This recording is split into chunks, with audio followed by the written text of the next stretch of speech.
السلام علیکم ورحمۃ اللہ وبرکاتہ۔ کسی بہن کا سوال ہے کہ فطرانہ میں کتنا نکالا جائے گا، فطرے کی مقدار کیا ہے؟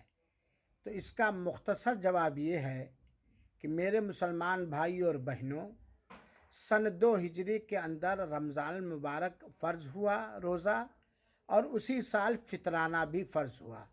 اللہ کے رسول اکرم صلی اللہ علیہ وسلم نے فطرہ کا مقدار متعین فرما دیا ہے اور جنس بھی متعین فرما دیا ہے، اور فرمایا 1 صاع جو یا کھجور وغیرہ جو اس زمانے کی خوراک ہوا کرتے تھے۔